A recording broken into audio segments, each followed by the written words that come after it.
to Tub Talks with Damon. Hi. My very special guest in the tub today is someone I'm just meeting for the first time, in person anyway. So Here we go. Wtih Hedden. Yes, Hedden. correct, yeah. Author, activist, educator, influencer. Yeah, ex-reality TV editor. And just so many Producer, things. yeah. And I think really incorporates some of the wonderful, vital aspects about getting older and really just being centered.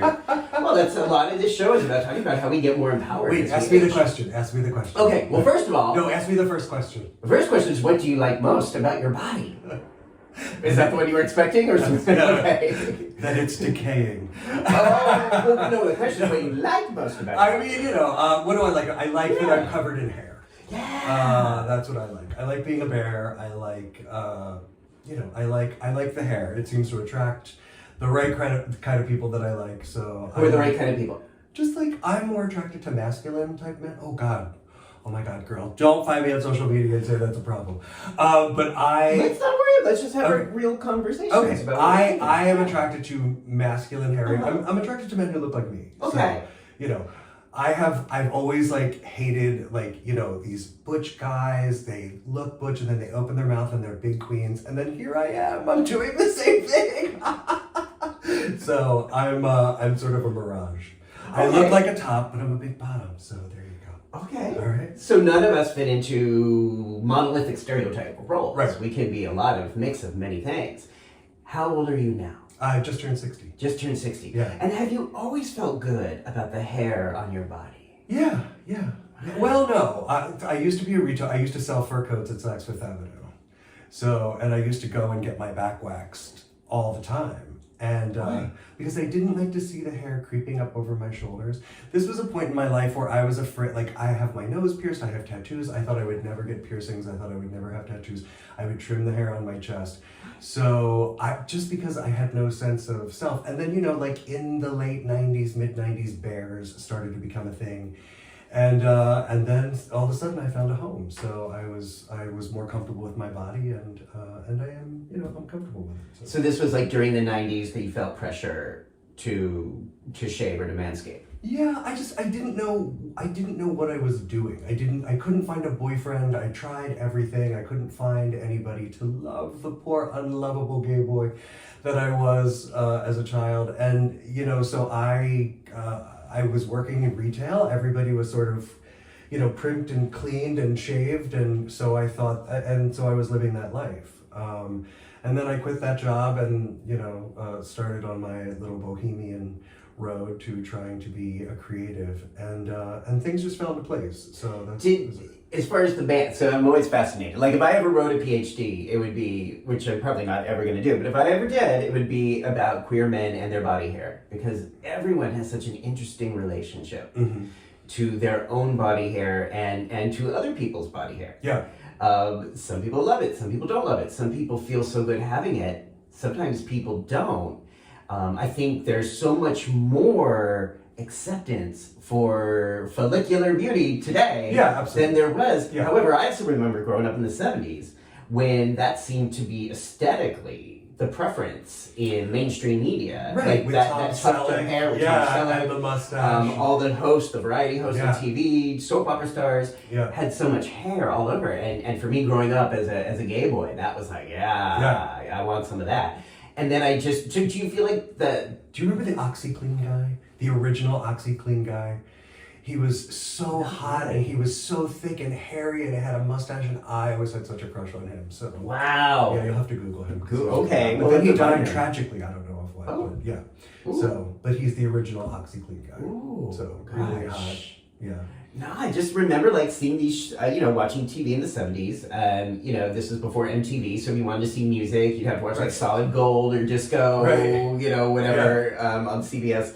It was hosted by Adrian Zmed. And it was just like John Travolta's Saturday Night Fever. There was hair everywhere. Yeah. And that was a good thing. Then, at some point, the aesthetic shifted. And it felt like in the gay community, the should turned into you should shave your body in order to be desirable. Yeah. Now, was that your experience? Was there ever a time in your life before you started shaving that you felt Like your hairy body was in vogue, or was it? No, always... I never, like, if I grew hair, I never loved myself, so, like, I would shave my hair. If I, it's like, whatever I had, I didn't want, whatever I didn't have, I wanted, so it was all of that. So when you would look in the mirror when you were younger and you see hair on your body, you would think... I don't remember. And both my brothers are completely hairless, and I have, my mother's father was really hairy, so I have all of his hair.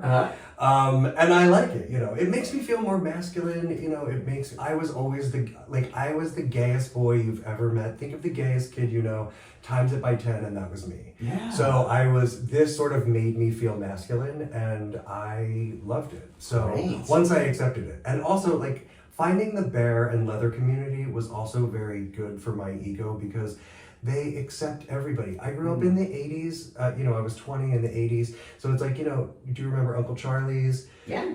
So it was like everybody had to be pretty, everybody had to look like Tom Cruise or Kevin Bacon, and, I did not. So I just feel like once I sort of introduced myself to the leather community, I just found an acceptance that I had never found in the mainstream gay community of the 80s and 90s. So you discovered the bear community throughout, like, the late 90s. Yeah, early 2000s. Early 2000s. Yeah. So, and you found that there was a community where you could fully be your physical, sexy self. Yeah. And not be judged. Right. Were you still judging yourself? Yeah, I mean, I think we all just judge ourselves, and I think it's just ingrained in us. It's just a tape that we have to turn off. I try not to anymore, but I've noticed that I'm at 60. I've noticed my metabolism has slowed down. I can't lose weight as quickly as possible. I can't keep muscle on. I can't build muscle as quickly. So I spent a lot of time on steroids. That was also a reason that I was so desirable. And now I just feel like it's too foolish to do steroids, because I just feel like I have to start accepting who I am. My main thing now at the gym is to make sure that I can get off the floor, because when old people fall, the first thing is I couldn't get off the floor. I'm like, I get on the floor every day at the gym and make sure I can get off of it. So I want to do that. Also, I just want to add that I feel like getting off the sofa at the age of 60 and above should be an Olympic event, because it's unbelievable. I can't get out. You can't stand up gracefully from some sofas. It's like if they're too low to the floor, I don't even bother. So how do you get off of the sofa then? I mean, I'll fold my leg under myself, Uh-huh. so I have a little more push. But it's things aren't as graceful at the older you get. But also, so I have been HIV positive since 1986. Yeah. So let's talk about that. Yeah. So when I was turning 60, I turned 60 in May, and everybody was like, "How do you feel about getting old?" And I was like, "I'm so grateful to be here." When I was 24, a doctor told me that I would never see 30. So to be 60, it's sort of like that double-edged sword. Like, I'm happy to be alive, but really? Like, I can't move as freely. I can't, it's like your body ages. So it's really, you have to sort of accept who you are.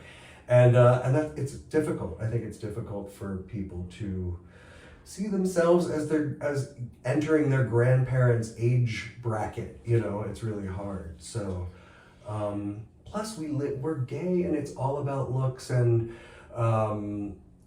body image. That's still a huge part of the gay community, I believe. So I just feel like everybody wants to stay young and pretty and desirable. Well, but you also just said that that might be the aesthetic in one echelon of the queer community. I think in the leather community, in the bear community, there's a lot more room for people of different ages, of different weights. Yeah, I mean, I want to look a certain way. Obviously, it's all in your own head. Like, I see guys who, they have huge bellies and, don't go to the gym. And I'm just like, I don't ever want to be one of those people, because at this point, it's like just to maintain my own health. You know what I mean? Like, I want to make sure my blood pressure is good. I want to make sure that I can walk and that I don't have, my legs aren't swelling, stupid shit that you never realize that you have to worry about. And so now that's what I want to make sure that I focus on. I want to stay healthy. To me, going to the gym is like breathing every day. You just have to go. Yeah. You have to stay healthy. You have to do cardio. I do 30 minutes of cardio every day. I Really? lift weights. Yeah. Wow. I just So what about those days that you can't get up off the couch and you're like, I don't want to go to the gym? How do you make yourself go? I go. You just do it. I go. Yeah. Do you like not overthink it? No, Monday through Friday, I don't go to the gym on the weekends. Uh-huh. I go Monday through Friday. Okay. So I'm on a very rigid schedule. Uh-huh. So I keep myself on a schedule. Wow. So getting back to 1986, Mhm. being diagnosed. I was diagnosed in 88. 88, okay. Yeah, I got Okay, infected 88. in 86. Okay. Yeah. So you are pretty aware of how and when you I know. acquired HIV. Yeah. I remember the day I seroconverted. Although I didn't know that I was Uh-huh. until I got into a drug study at Rockefeller University with David Ho. During the intake, they said, "Do you remember ever being sicker than you've ever been?" And I remember I had just moved to New York and I came back home for a friend's birthday and I got 104 fever. I passed out at my mother's table and I just, that was the sickest I'd ever been, So I remember and I had just started dating this guy in New York. So I had been there 6 months, got infected immediately. And then I found out in 88 and it was just, there was no hope. There was nothing to do, that's... Did they call it AIDS then or HIV? It had just moved from grids. From grid? It was grids and then it was AIDS.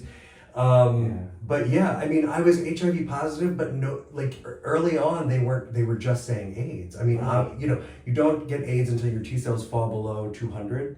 So, I had a very high T cell count, but no doctor was ever saying, you're gonna live to be 100. Everybody had seen the past 10 years of their patients just dying with healthy immune systems just dropping. So, but the thing that kept me alive was I didn't go on AZT.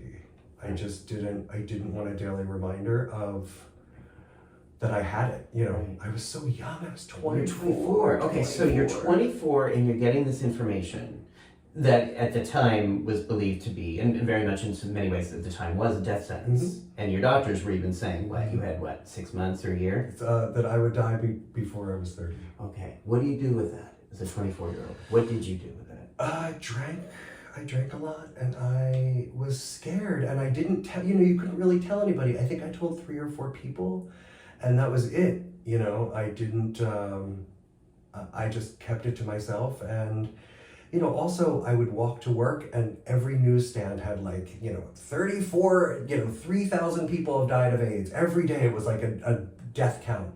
So it was always in my face. You turn on the news, it was all over the news. So, but you couldn't really talk about it with No, I couldn't talk about it with anybody. And then, a couple of years later, I joined a support group and at GMHC, I think, which was really, I had wrote this piece. It was like a lesson in dying because these men had advanced symptoms of AIDS, and I had my immune system was very strong at that time. But so it was like everybody was dying. I walked into this GMHC room and everybody was dying. So there was one guy who had just found this new holistic treatment called urine therapy. And you've heard of urine therapy? I sort of remember some rumors floating around. Yeah, about so this. it was he was covered in chaos lesions and he was to drink half of his morning pee and then rub the rest on his lesions. He was dead within a year, It was just for me, it was I try to get a little relief, but I was just moving further into the belly of the beast.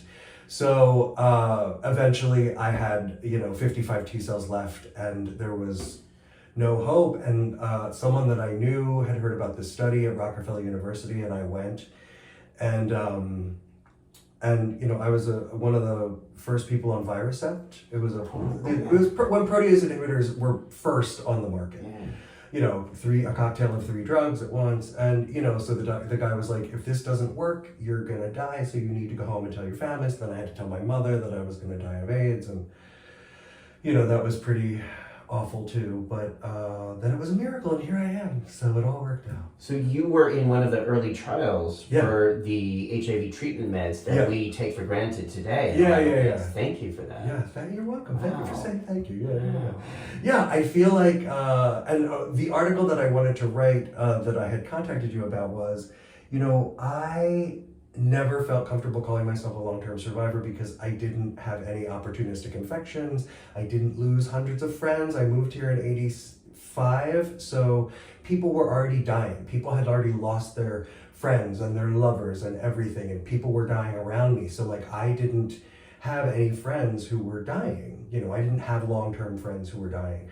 So I never felt comfortable saying I was a long-term survivor. But then a couple months ago, I realized that I was a guinea pig.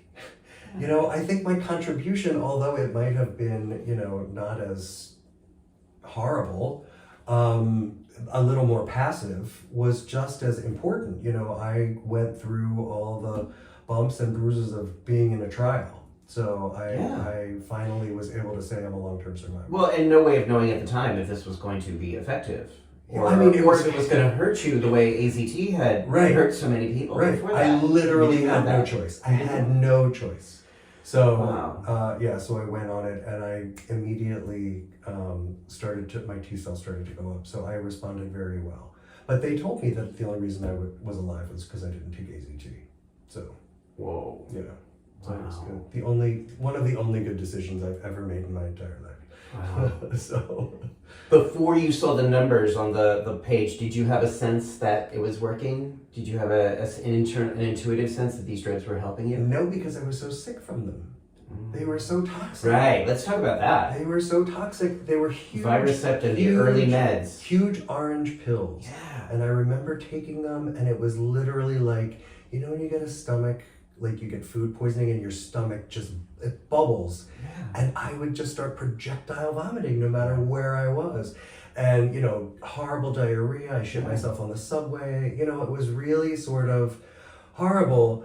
But then to realize that you're shitting yourself on the subway because you have AIDS and you're probably going to die. It's just you're not embarrassed that you shit yourself. You're like, oh my God, I'm going to die. So maybe it doesn't matter that I'm shitting myself because, I'll be dead in 6 months. It was just, it was such to think back about it, I never compartmentalized my emotions in life, but I really feel like as a kid, as a 24-year-old, I had to compartmentalize this in order just to go on. I can't say that I didn't think about it every day, but I think that I thought about it and pushed it aside. So I don't know. It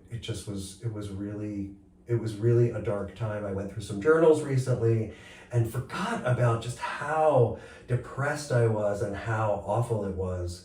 Because now I have, a really good life. So it was really, really a dark time. So I'm happy to be here, happy to be 60. Wish I had enough money to get some surgery to my face, but I feel I don't know. I want to look. I just feel so I never had collagen in this cheek, so I always feel like I looked half AIDSy is what I call it. So I'm so that's why I grew a beard, because I feel like this side looked remember when in the early days when people were taking ritonavir was a big drug that caused lipodystrophy, which it just redistributes their fat. Yeah. So it would take the fat out of their face and put it somewhere else. So you would look at some guy on the street and he would look AIDSy was what we used to say. Of course, it would probably not be correct now. But I always said I look half AIDSy because whenever I would go for filler, I would say, do more in this cheek because I'm half AIDSy here. So it's just, it's just a little humor that, my own humor about having the disease that I feel is okay for me to say because it's your story. I've had this running around my blood for over half my life. So yeah. That's right, because you're 60 and I found out when I was 24. So it's been more than 50% of your life. You've been HIV has been living with you. AIDS has been living with you. Yeah. That's just incredible. Now, when you reflect on this, on all of these, mortal decisions you had to make at such a young, precious age in your 20s and 30s, does that affect how you feel about being 60 today? All the stuff you're saying, which I know can be a thing, but does it really? Do you really worry about your face and your body when you have survived so much? Yes. Fair enough. I do, because I'm here, you know. I mean, I realize it's, you know, it's probably vain and whatever, but it's like, I'm happy to be here. Yeah. It's sort of like, okay, I have 745 T cells as of last week. So it's like my immune system is normal. So it's like I feel okay. Now I can worry about getting filler and Botox, or the fact that I can't afford it anymore right now. But yeah, so that's I still do worry about it. And you want to be, I don't know, I grew up poor white trash. And, you know, my mother was a single mother. We didn't have much. And I always felt less than as a kid. And once I started making money as a video editor, I was able to get, and I'm not talking about like, you know, Versace clothes and all of that stuff, but I was able to buy nice things and save money and, you know, be able to go to a Broadway show or do whatever. But I always worry about how I look because I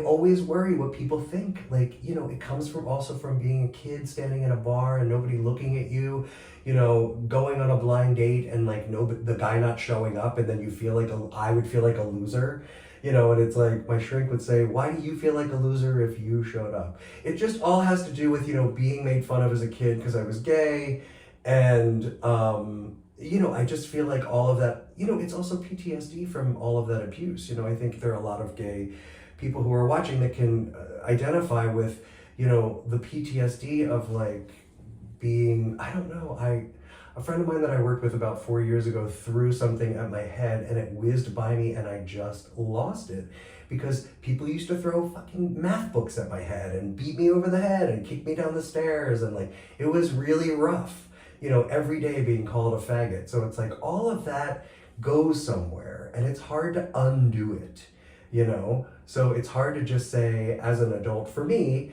it's hard to let all of that go. Mm-hmm. So I'm trying, you know, but it's hard to let it go. So I do worry about what people think. I want to be, you know, young and pretty and whatever, and, you know, I don't know, I want to be desirable, even though, like, I'm not really feeling sexual right now. I just want to be, you know, I still want to look in the mirror and be like, I look good for 60, you know, I think I look good. So. And yet when you enter social spaces, would you say there's data to support that you are desirable? That you get attention, that people see you, they see your looks, they see your eyes, they're like, oh, he's cute. I make sure that people see my personality first, and I am I'm one of the funniest people I know. I am incredibly, I'm a huge presence. Mm-hmm. I am so comfortable in front of 200 people, let's say, but put me in a room one-on-one with somebody and I'm like, like I'm so socially awkward. But you know, as a performer, I can perform, you know, like I can tell a joke, I can make you laugh, I can do self-deprecating humor that's really over the top, that everyone's like, oh my God, I love you. But it's, you know, it's all an act, you know, so. I appreciate what that you're saying. It really speaks to how trauma gets inside of us. Mm-hmm. It is in our cells. It's part of our central nervous system. Yeah. And when it is deeply ingrained early, and you've written about this. I love your essay, Farrah Faggot. Oh, you read it? I read it. Oh my God, thank you. It'll be linked right down below so people can read this. But it really details, I think, only some of the abuse you received at school. Yeah, that was how rough one. hard that was. Yeah. And then that becomes part of us.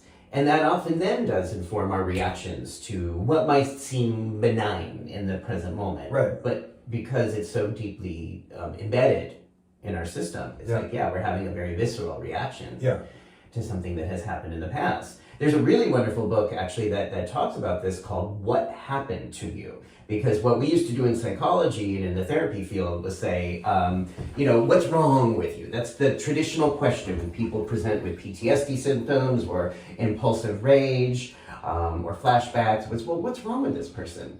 And we learned to steer the conversation away from what's wrong with you and what happened. what happened to you in your lifetime? What is startling your system today? What from the past is affecting your present response? Yeah. And can we work with that? Yeah.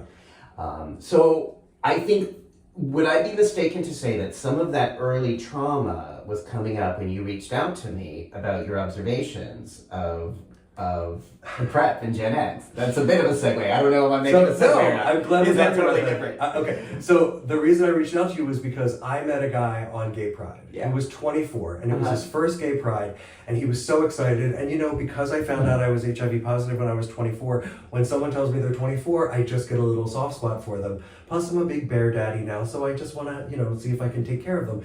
So we were chatting, and he was really cute, and not in a sexual way, but just a cute little boy. And he said, we're talking about what he was going to do on Pride, and then he goes, on Monday, I'm going to Fire Island for the week for the first time. And I said, make sure you pack your PrEP. And he said, I'm not taking PrEP. And I lost it. Like, I just went off on him. So what is losing it? What did you say? What is that? I was like, I don't understand. What are you talking about? And he's like, well, I don't know. There are side effects and whatever. And I'm like, but are you taking condoms? And he's like, no, I just feel like, if I get it, then I get it. It's just one pill a day. And I was just like, what are you talking about? So I started yelling at him about how irresponsible he was. And he was, I understand it's his choice, but as someone who went through it when there was no, you have literally the magic pill in front of you and you're saying no. And then so I started going I can't believe you. This is completely irresponsible. You should do this. You should really talk to your doctor. And his friend grabbed him away from me and he goes, it's not a death sentence anymore, Daddy. And that was it. And my husband had to pull me away because then I was calling them both an idiot. But I understand that it's not a death sentence, but why would you want to do this to your body? Why would anyone? So the reason I contacted you was I was trying to write an article to see if there were other Gen Zs who were being what I call irresponsible and not taking PrEP. In the meantime, I've talked to a couple of Gen Zs who don't take PrEP, and one guy was like, there's side effects and you can get bone loss, and I'm just like, I don't understand. I get that there's side effects. There's side effects with HIV drugs too. It's are you weighing the pros and cons? I mean, people can do what they want, but as somebody who has literally been to the edge of death with this disease, why would you want to do it when there's so much that can stop you from doing it? In the 80s, I wrote this article for NBC News, and it was about comparing masks and condoms, and the COVID debate and the condom debate. In 2020, I wrote an article about how I was comparing COVID and AIDS and masks and condoms, because in the 80s, you had to have sex with a condom, and you would meet some guys who didn't have a condom, and it was why don't you have condoms? Do you remember Condomania on Bleecker Street? Yeah, I was in San Francisco. Okay, but yeah, I mean, they had a Castro. huge store that sold condoms right around the corner from the Monster. Yeah. It's it was a thing. Yeah. Condoms were a thing. Yeah. They gave them out free at the bars. Yeah. There was condom and lube packs at sex clubs. So it's I never understood why somebody would not have sex with a condom, and now I don't understand why the younger generation is not taking the PrEP. I don't understand it. So that's what the article was supposed to be about, but I couldn't find enough Gen Zs to support it. So I sort of scrapped that and then went back to just talking about being a long-term survivor. Okay. So in the ensuing time, have any new insights or thoughts about that come up for you? About younger people and PrEP? No, I think that they should take it. I mean, that's what I will never change my stance on it. It's I have, to watch people die that you are in a group with every week, or people that the only person I know that died was a straight woman who got it from her junkie boyfriend, right? So I watched her die. Mm-hmm. She's the only one. And that was in 2006. She couldn't tolerate the protease inhibitor that she was on, and there wasn't a wide range of them back in 2006. So it's devastating you literally deteriorate. Yeah. She ended up getting PML, which is brain cancer, and once you get that, there's no coming back. Yeah. Yeah. So So you're saying this from the point of view of someone who has been through this. You were diagnosed at 26, but you acquired HIV at 24. I was diagnosed at 24 and acquired it at 21. Okay, sorry, missed up the math. Again, that's me in math. At that tender age, you were facing your mortality because of AIDS. And you have been through the very realistic possibility of losing your life from AIDS. And then you were in the early trials, which again, we're so very fortunate that you were generous to do that. And those early pills were not, as you pointed out, were huge, and they had a lot of side effects that really disrupted people's quality of life. So you've been through all of that, which is why, then when I hear that in 2024, when you see someone of that age who is just like, nah, not really a problem. I get it. It's not really a problem. If I get it. I'll take a pill. I can see how that can really invoke strong feelings. Do you feel, so you said you went off on him, his friend, and was that like a yelling, kind of like you said your boyfriend pulled you, your husband pulled you away? Yeah. Okay. I just feel what's that, in your mind, do you think that was effective? No. I feel like as a 60-year-old man trying to tell a 20-year-old kid what it's like to get up from the toilet and hear the gel in your knees, it's like, you can't imagine it. Like when I was a kid, my grandmother used to say, I have arthritis. I would say, what does it feel like? She would say, you'll know soon enough. So I feel like as a 60-year-old talking to a 24-year-old about heartbreak, about life lessons, about anything, it's literally like speaking a different language to someone. They're not gonna know. But this is life and death. It's not debatable. It's not like, should I break up with my boyfriend who treats me like shit? It's like, should I take a pill once a day to keep me alive? Or should I take a chance and not take it? I just feel like it's the decision. Look, I made the decision to have sex without a condom. I had only been here for 6 months, but I made that decision. So it's like, I already made that decision for you. It was a mistake. Don't make the same mistake that I did. You don't want someone to have to go through what you've been through. No, but people make their own decisions. Right. And girl, if you want to talk about it, I'm here. Yeah. We can talk about it. Yeah. So since this whole conversation at Pride went down and you become more aware of this dynamic, any insight or thoughts about how we do help people coming of age, young people, want to be more empowered, proactive, responsible, and empowered about their pleasure and protection? I just feel like it's common sense, and like if people are gonna listen, they're gonna listen. If you have a friend who's being beaten up by his or her boyfriend, and you're like, what are you doing? And they're like, it's okay. I'm sure we've all had friends who are like, they infuriate you by decisions that they make. They have to go through it themselves. The difference is this is life and death. I don't know how to get through to young people who don't want to take PrEP. I just don't understand it. So I don't know why they wouldn't want to. So I would urge everybody to think about it and do the research. Yeah. Okay. So, as we know and people have talked about on the show, it can be really complex. Sometimes there's a lot of structural reasons. Yeah, feel free to move around. You good? You comfortable? We are actually naked. You're naked in a tub. All right. There's times that people don't take PrEP, younger people don't take PrEP, because of where they live, because, it is often issue related to religion, to race, to not having your living in an area where HIV and AIDS is highly stigmatized, criminalized, and the only place you can go to possibly get PrEP in your area, I'm thinking about the South here, in some areas of the South, is to go to some clinic that has this big AIDS title on the sign, and people don't want to go there, and they don't want to do that. Then wear a condom. Well, and yet, that's not. This is the quandary we're in, right? This is why we still see these really disproportionate numbers among young people in 9 states of the South. 52% of new diagnoses come from 9 states in the South, partly because of these issues. Right. But I think you're also asking this question about what about in a place like New York or San Francisco, or in a city where it's very, very, very easy to get PrEP, pretty much from any health clinic, and a lot of telehealth providers. It's very simple.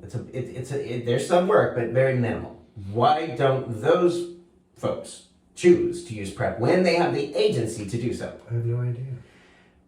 I just don't know. Yeah. It baffles me. Do you know you're a therapist? I mean, do you have clients who don't Well, do it? so Obviously, younger you can talk about folks, it, but- historically have not perceived risk effectively and effective. They don't typically understand what risks are, and that's true whether we're talking about STIs, HIV, pregnancy, Right. wearing seatbelts, using alcohol, drugs, gambling. I mean, it's just like young people don't always really get what actions and what pleasures can result in something painful or harmful to them. However, where I think there's often been room to open up one's mind is when we approach this more from a harm reduction perspective. In harm reduction, we avoid the word should and avoid sort of that I'm the old guy and you're the young person and I'm smarter than you and I have more experience, so you should respect my authority. We try to avoid that paradigm and try to involve more of a collaborative discussion. In other words, so if you're a young person who's saying to me, I don't want to use PrEP, I'd be really curious to know what matters to you. What are your dreams? What are your goals? What are your values? And might I be included in helping you get what you want?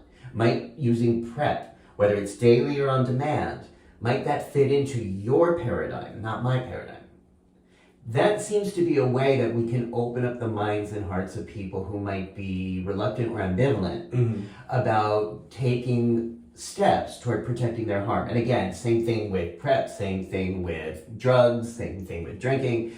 Whatever someone's doing for pleasure that could result in harm, we try to work with them on that level. Let's work collaboratively. And again, it's not about you listening to me, it's about me fitting into your schema so I can help you or maybe have a room to help you take some steps that are going to make your life better. Yeah.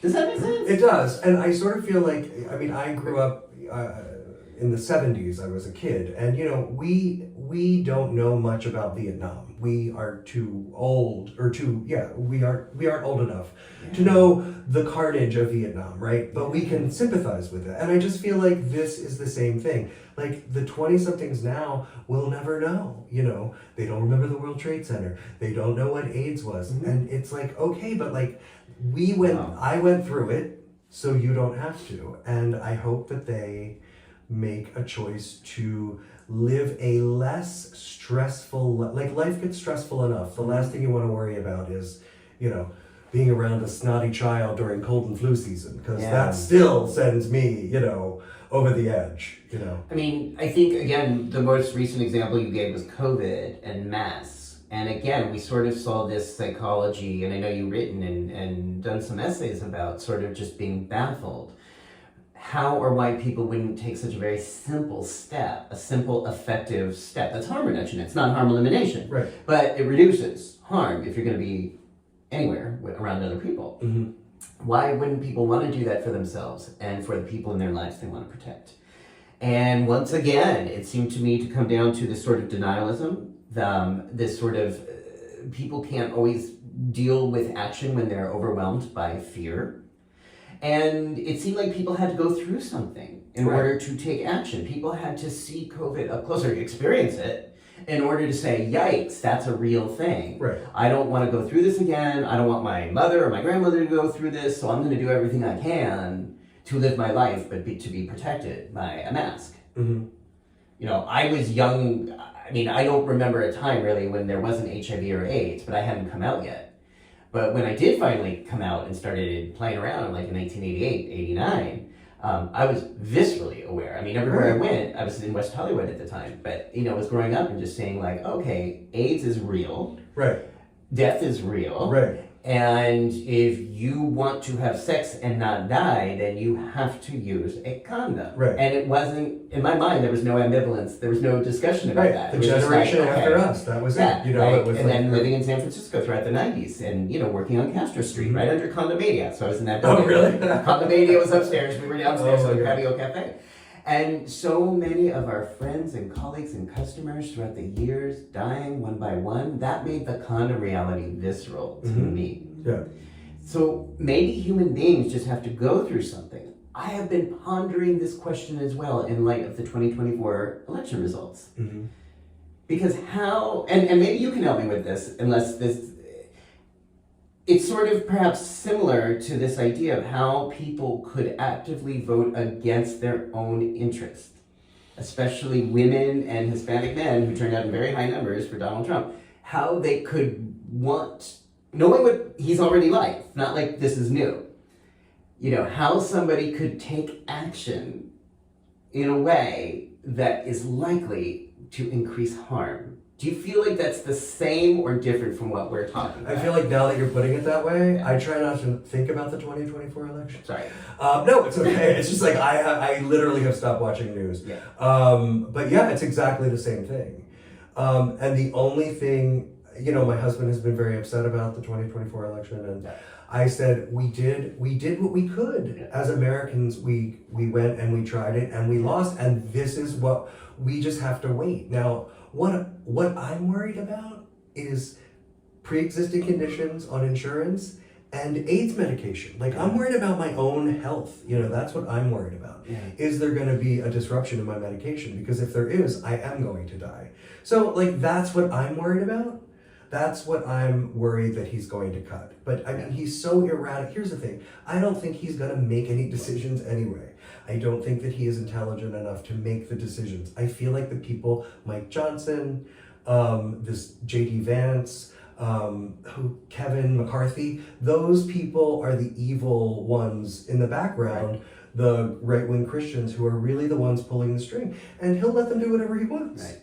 They stuck up for him for 4 years, and they can do what they want. And that's what I'm worried about. He just wants to be a show pony. So fine, let him be a show pony. So before the election, I was in Luzerne County in Pennsylvania, and I was saw knocking that on doors for 9 days. Yeah. And again, feeling very much like you were saying earlier, there were times that people were saying why they were going to vote for Trump. And I think I was resisting the temptation as you were, with pride, you said you went off on this person who was saying, I don't really care. Even if the worst happens, I'll be fine. And I just, had that very salient experience before the election with resisting that part of me that wanted to, really sound the alarms, but also saying, if there's any way, and it's a big if there's any way that I'm even going to get through to any synaptic level here and open up somebody's mind, it means bringing it down and really trying to, again, have that conversation. What matters to you? Yeah. What are your values? What are your dreams? Where would you like to see yourself 4 years from now? Mm-hmm. And do you really think Donald Trump's the way to do that? And they do. And some of them really did. But even the ones who opened up their mind, or at least was willing to think about what I was saying, it was frustrating because I can't compete with the Fox News, the Fox Entertainment echo chamber that they watch 24/7. Yeah. But I also knew that if I went off on them on their doorstep, they would just slam the door in my face and be less likely to talk to the next canvasser in 2 years. Yeah.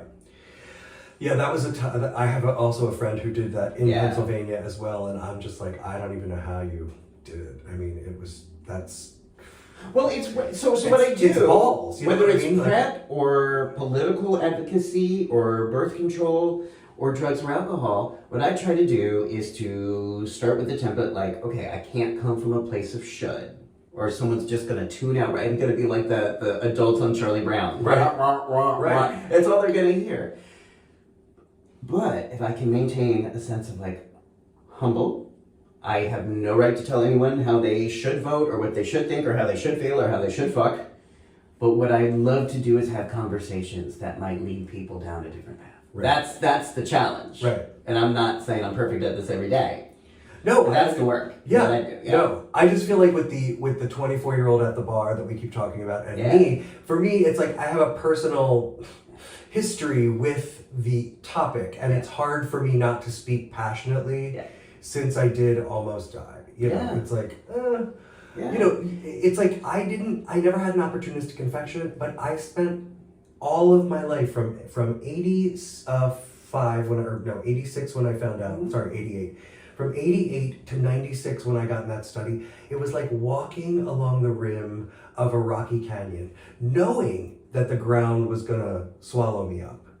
So it's like that trauma of never knowing is this cough gonna be the one? Is it gonna be pneumonia? What is this lump behind my ear? You know, checking your body. Is this a bruise? It's like, so I have all that trauma from that as well. So that's why I understand maybe the next young person I come up with, I will channel this talk and I will say, what are your hopes and dreams, young man? And then hopefully I'll be able to change his mind. But I mean, as for the other one, I just had never met, I had never met anybody who said no to PrEP.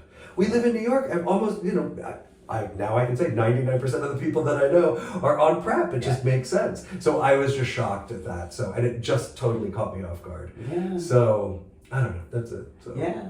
It is hard. I mean, I'm not saying, again, for me this is easy, and it is a challenge when I see young people not understanding. Yeah. And I just think, again, with HIV and AIDS, it's often just like, all right, well, you're 24, you're new. You maybe have never seen or known anyone or been aware of someone who has lived with HIV and AIDS and been ill. Yeah. Or maybe they've known people with HIV who, you know, thankfully because of your work 30 years ago, today it is much easier to take a pill and stay alive for much longer periods of time. Yeah. Because the drugs have evolved so much. But perhaps they've never known anyone or seen anyone struggle or suffer with HIV AIDS. I don't buy it. I feel like with the information at their fingertips, they know what an AIDS patient looks like.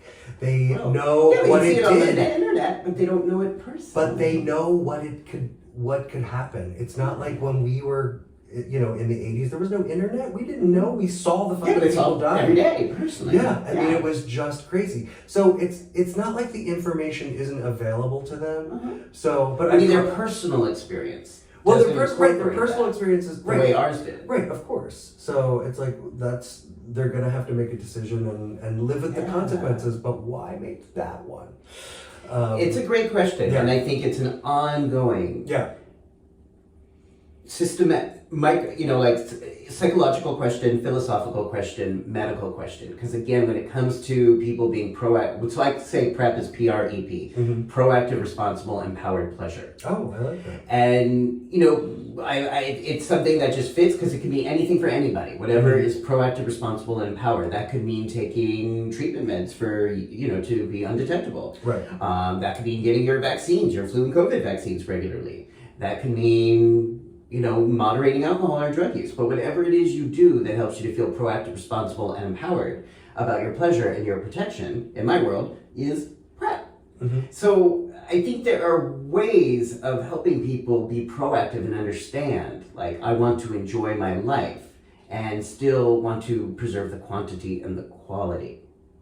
And that's been my ongoing, you know, message, is to try to help people understand what that is for themselves. Especially young people who haven't been directly exposed to the things we were exposed to. Right. And again, there's always a challenge to engage young people in healthcare. Right.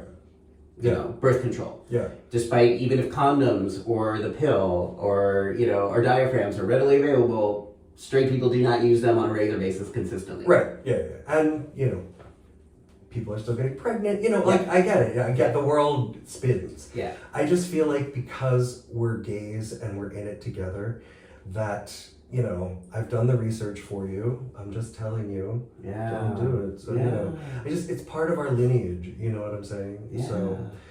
So that's, you know, we're going to keep this question open. Okay. Now, the other thing, speaking of reality and how we get through to people and communicate with people, I just want to hear, because I think you have a very interesting perspective on what we call, quote, reality TV and what's happening today and the trends in terms of what's actually happening in the world of reality TV. So I feel I started in reality TV in 2003, and it was a completely different beast. It was just, you know, people were just interested in watching less amped up drama. You know, it was like, put a camera in someone's home. You know, if you watch The Real World from the early times, it was basically just a camera in that apartment. And, you know, we were all like transfixed of like other people living together, you know. But of course, the human appetite has just demanded that the drama be amped up. And we sort of helped along and created. A lot of the drama is I would say 85% of the drama is manufactured in post-production, which is where I spent the last 10 years. So you're one of the editors. I'm an editor who watches like hundreds of hours of just people on camera and then slice it and dice it together into a story. So I have a story producer who watches every bit of footage, but all the footage is available to me as the editor, and I am in charge of turning a 7-minute string out into a 3-minute scene, or an 11-minute string out into a 3 or 4-minute scene. So and are you allowed to say which shows you've done this? Yeah. I mean, so I worked on. If anyone is a Housewives of Atlanta fan, I am responsible for the Gone with the Wind Fabulous episode. That is my one claim to fame, and it is a very famous episode, and it was one of the best things I've ever done in my whole life, and I take no responsibility because the footage. It was one of the rare times that I could have put the raw footage on TV, and it would have been amazing. It was so good. Just these two new women were on the show, and the one this girl Kenya, who I love Kenya. She didn't care to play the game. She didn't need to be nice. She didn't need to be she didn't need to play by the rules. And she wanted to be a bitch, and she wanted to be a star, and that's what she did. And she did it so well. But yeah, I mean, we amp up the drama because you need a tease. You need to get people to come back after commercial.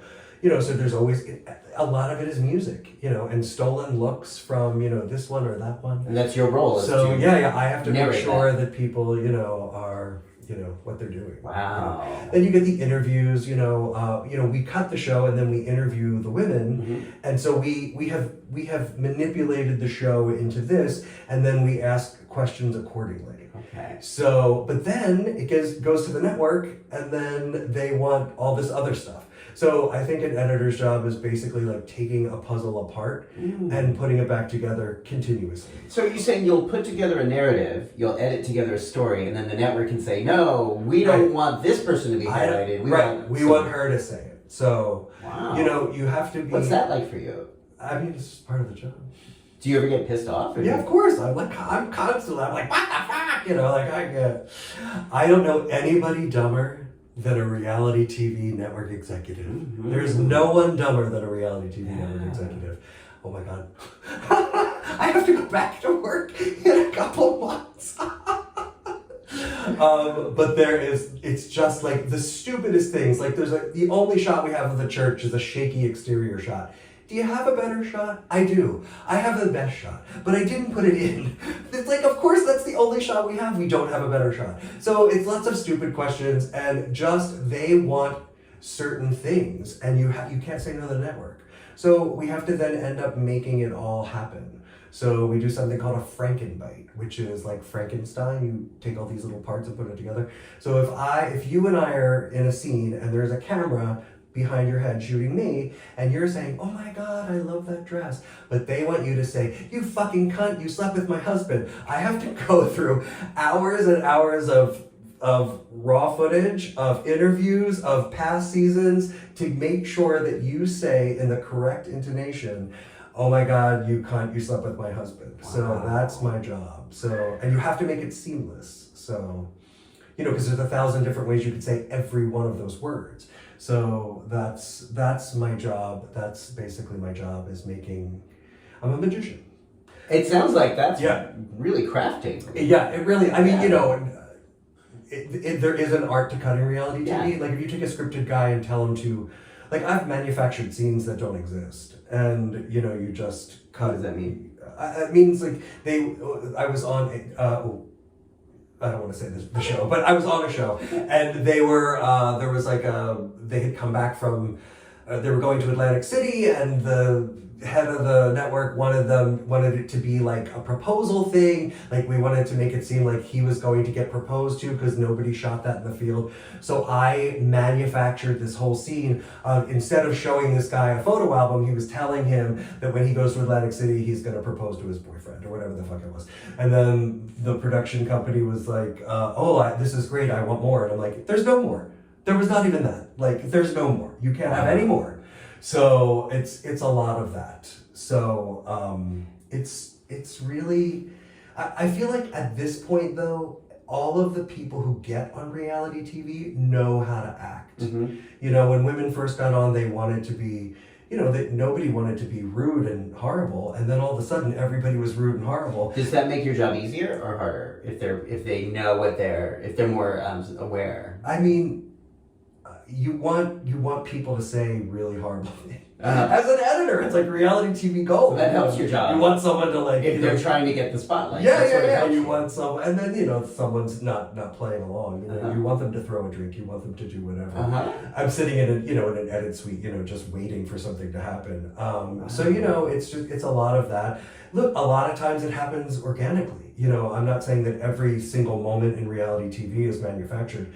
But there are a lot of them that are needed for a tease or to get somebody back or whatever. You know, you need the ratings. You need sometimes the field will forget to shoot something and you can't go back and shoot because she got her hair cut. So it's already been said that she got her hair cut. So you have to go back into the old footage and try and build this moment because they forgot the connective tissue. So you have to sort of make the connective tissue out of nothing. So it's definitely an art form and it's fun. I mean, it's a very interesting way to make money. So, and you know, I'm a hit at every party I go to. Everyone's like, oh my God, you work on the Housewives? So people... Yes, everyone wants to be really nice to you. People want the Housewives. Because they want you to make, they want you to make them look good. They want the dirt. Well, you try not to meet the cast. Oh. Because because if they're mad at you, like your name's in the credits, and if they know you and you have to make them look bad, then they get mad at you. You know, so you don't really want to mingle with the cast.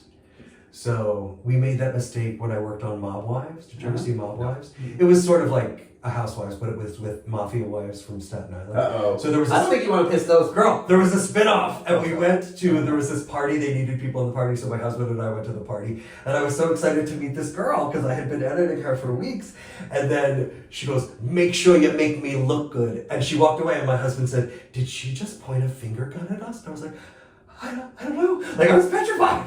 Like, oh my God, we'll make you look good whenever you want. So it's like, as a post-production person, you don't really want to mingle with the cast. Wow. But, if they come into the office, I get a picture for, like, my family or my friends, I have a picture of me and Teresa Giudice and, Siggy and, whatever. The other people, Jacqueline, I think I have a picture of Jacqueline, if you know New Jersey at all. You never watched them, so.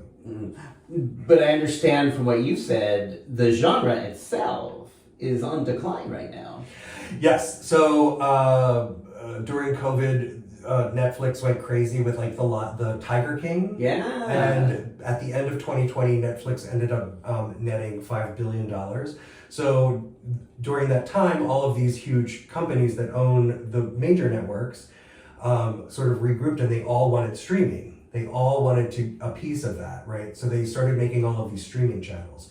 So they're used to making millions of dollars an hour from ad sales, right? So they have lots and lots of money.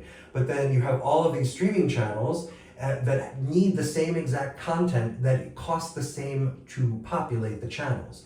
So they're slowly running out of money because now the new channels aren't getting millions of dollars a minute, they're getting $9.95 a month.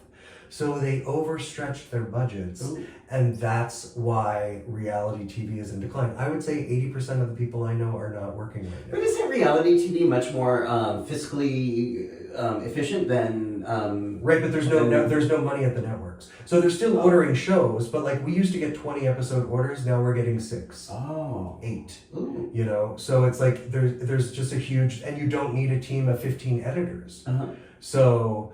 And I'm not a top tier editor, like there are some editors who are just like, I'm like a soldier. I'll put the scenes together. I do whatever. Like I don't want to deal with a network executive. I don't want to sit in a screening. I don't want the headache. I go in, I cut the scenes, I make it look pretty. I do the notes, I do whatever, but like I don't want to be, there's a lot of people who want to be a lead editor or the head editor. I don't want it. I don't want the responsibility. Wow. No, I just don't want it. There's a hierarchy. The decline of reality TV, I guess I think about like ABC, because I like Hulu, but I see that, now they, instead of focusing on network television, it's ABC, the focus seems to be on promoting Hulu and getting subscriptions. Yeah. And I've given up cable, so now I just see everything through streaming. But do you find I gave up cable because I didn't want to pay so much money, and Right. I'm paying more now because you have to have every streaming thing. Oh no, I don't. Oh, you don't? I'm pretty content Oh, with okay. Hulu and Netflix Oh, and okay. Peacock because I need Days of Our Lives. Yeah. So those three kind of keep me. Yeah. Yeah. No, I became a therapist because of Marlena Evans. Oh, really? On Days of Our Lives. Oh, so I'm God. faithful to that show. But those are basically the three. Oh, and then I think I have Sling, so I can sometimes see live stuff like Rachel Maddow or. Oh, really? Is that what Sling TV is? Yeah. Yeah. But I've cut out cable, and definitely that has saved. Yeah, I feel like it's hopefully it's coming back in 2025. More production. They're building 2 new campuses, one in Manhattan and one in Queens. Production, like whole studios. The New York City Film Department is doing that, and the mayor, they just broke ground on it. So like I feel like production is going to come back. I just don't know that it will be as like I was never for 20 years I was never without a job. You always knew what you were going to do. I'm going to work on this show for 6 months, then I'll be on Chopped, then I'll be on Fortune Fire, then I'll be on New Jersey Housewives, then I'll be on like you had it lined up for a year or two in advance. So now nobody's working. So I quit my job, as I told you, to finish my first book and start my second one last December. So I'm quickly running out of money, and in the spring, I'm sure I will have to go back to work. Wow. So if I don't get an agent for this second book. Let's talk about the book. Okay. So the first book is called The West 15th Street Murders. And the elevator pitch is a tale of gentrification, rent stabilization, and murder. Oh my. So basically, I have fictionalized everybody in my building and killed them, and it was very cathartic. Wow. Very cathartic to kill all my neighbors. So it's basically like we have a rent stabilized apartment, and I want my landlord to buy me out of my lease. So in the book, the landlord wants to sell the building. He lost all of his money during COVID. He has 4 plots back to back, and he sold 3 of them, and our building is the final standout. And nobody wants to leave because our rent is so cheap, because they're in the book, the rent is so cheap. So he calls a meeting and he's like, oh, I'm going to buy you out of your leases, and everybody says no, and then they start dying in the building. Ooh. Yeah, so it's really good. Ooh. Yeah, it's grisly. It's not like murders in the building. Ooh. Everyone's like, oh, it sounds like only murders in the building. But it's really grisly. Yeah, it also sounds very centered in today. This is like related to. Yeah, I just feel like people want to know about New York City apartments. People want to know about cheap rent because it's not around that much anymore. Yeah. So I finished that book. I quit my job to finish that book. I finished it. I've polished it. I'm querying it. I have sent, 60 queries out. I have 7 full manuscripts out. I'm waiting for an agent to buy that. And then my second book, which is called The Dead Housewives of Philadelphia. Oh my. I am just finishing it up right now. I'll have it done by the end of the month. And I just feel like that book, because it's a Real Housewives murder mystery written by a Real Housewives editor, I just feel like that's the hook that I need to sell it. So it's really good. It's really funny. There's a gay character in it, and the main producer is a beautiful girl who is so bitter and so burned out, possibly like me. And and so that's what the book is, the point of view of the producer and the murderer. Wow. So all of the housewives are getting murdered. So I just killed my 3rd housewife. Now I'm killing my 4th one. Is there some catharsis in that? Oh, it is just as cathartic killing these women as it was killing my neighbors. Yes, absolutely. My goodness. So yes. Okay, I will look out for the bathtub host book where you kill off the bathtub guy. I'm hoping that in a year, because it's such a beach read. It reads so quickly, and it's just so funny. The gay associate producer is just so funny. And there's a really awkward detective, and he falls in love with the producer, and so it's really good. It's a love story, and so I'm hoping that will launch me into fame. And I promise you'll be my first interview. Yay! I swear. Yeah, so promise me you'll come back. Yes, and we can you'll talk be more. my first interview. But I just want to talk about one more thing. Yeah. So I am writing sex scenes for straight people, which I don't know anything about the vagina. So I had to call my nephew and ask him if this one thing could happen, because like I don't know, like I had the guy fucking her, but then I wanted him to like reach his hand into her vagina and make her come. Like I didn't know if that was possible. I thought the little thing was in the front. I don't know from the little thing. I don't know anything. So, but my nephew told me that it couldn't happen. But so I've been listening to a lot of women's fiction and murder mysteries, women's fiction. There's an author called Colleen Hoover. It's so graphic. These sex scenes are just so graphic, and I'm trying not to be gratuitous.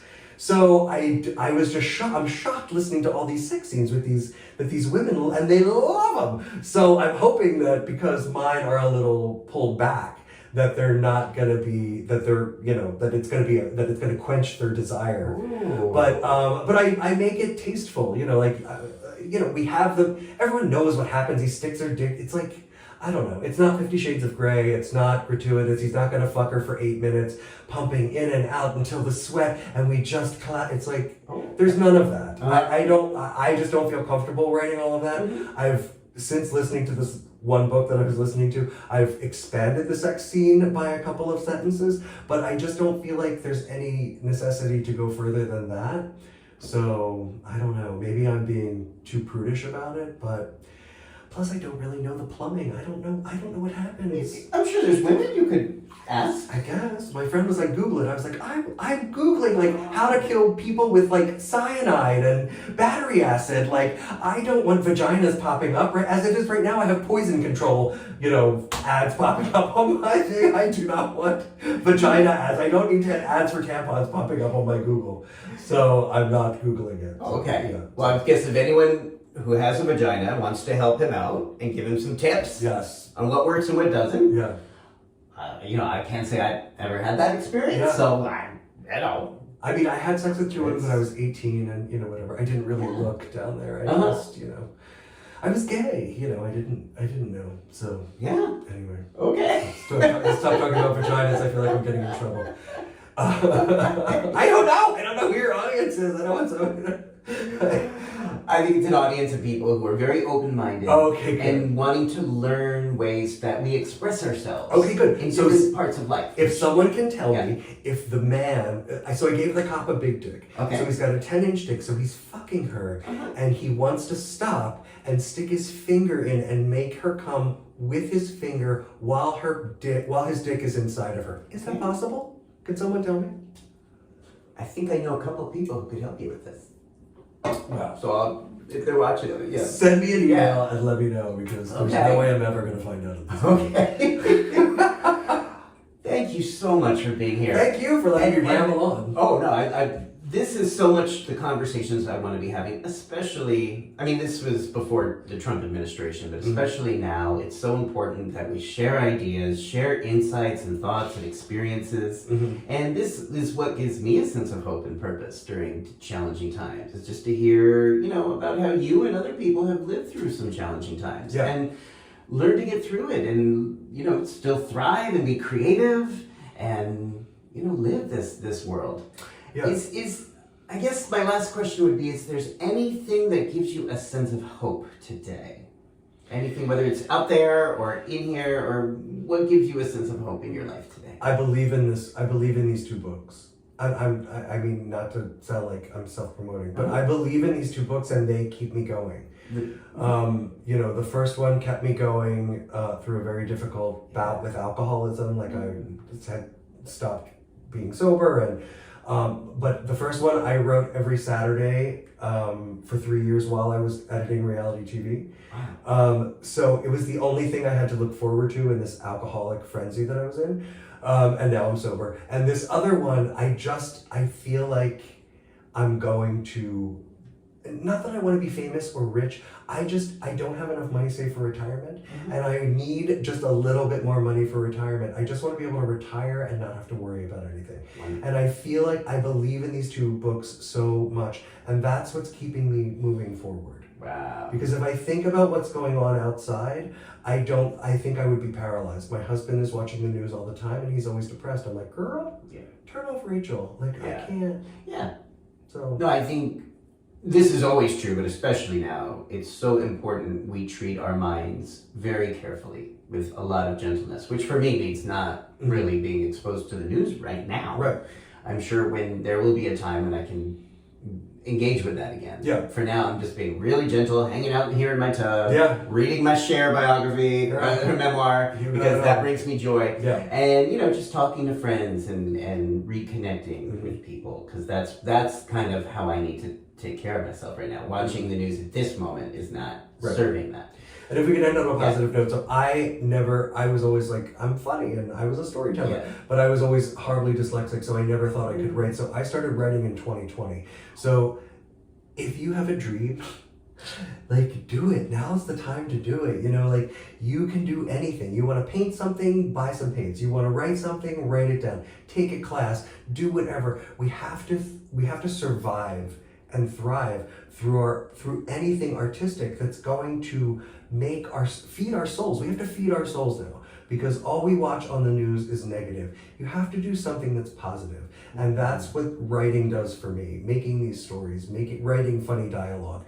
It makes me happy and it keeps me focused. So you can do it, I swear. That's a beautiful message. Now, people want to follow your work and see what you're up to and what's going on. What's the best way? So my last name is Hedden, Hedden. I'm Hedden Writes on everything. And my website is heddenwrites.com. Okay. So So the links will be, do you do Instagram? Or? Yeah. Okay. Instagram, TikTok. Okay, so the links will be down below for that if you want to follow. And if you like this interview, subscribe. There's about 160 episodes or so. And what I've learned, I didn't plan it this way. I've just learned that these interviews for me have become kind of the antidote to Rachel Maddow and CNN and MSNBC. It's like, yes, if I want to feel helpless and despair and like I can't do anything, I watch the news. If I want to learn better ways that I can be alive and engaged and active in this world, I come back to the Tough Talks interviews. Because every guest is doing something to help our world be a better place. Yeah, that's great. And I'm glad you're one of them. Thank you. Thanks so much. Thank you. Thanks. Bye, everybody. Nice meeting you. Nice meeting you. Yay. I'm so glad we were naked. All right. All right, everybody. Thanks for watching. Bye.